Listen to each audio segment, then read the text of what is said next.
Hello, this is Field Marshal Douglas Haig speaking. I'd like to inform you that I've been spending several months in this horrific, rat-infested hellhole. Confound this bloody war! I'm a man of peace, for heaven's sake! So, I'm going to give you an insight on what triggered this entire event in the first place.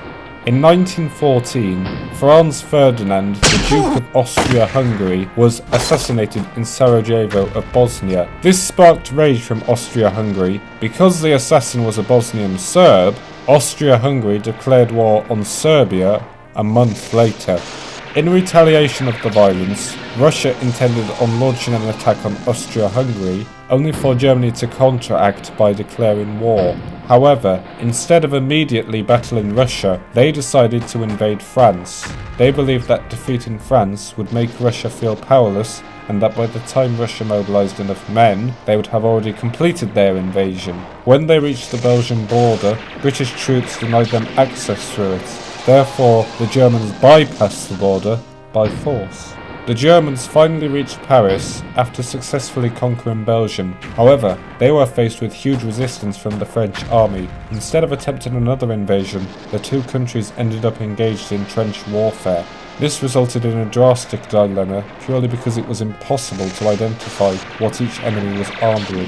Eventually the Allies had little choice but to abandon their trenches so they could storm the trenches of the Germans. The involvement of these few European countries exploded into conflict, involving almost every country on that side of the world. After 2 grisly years of constant warfare, the French were defeated in 1916 via the poisonous gas of the German Air Force. Thanks to the introduction of tanks, the French and the British managed to gain an advantage over the Germans, resulting in them expanding on their territory. As well as the battles of the land, naval battles also began. Although the Germans managed to advance over the Royal Navy due to their implementation of torpedoes in their U-boats, it sank a passenger ship by the name of the RMS Lusitania, all because they were concerned that the ship may have been carrying military equipment. The Lusitania was also carrying American civilians, so at this point the USA became involved. When the USA became involved, they supplied the British and the French with additional material, which proved to be a huge benefit.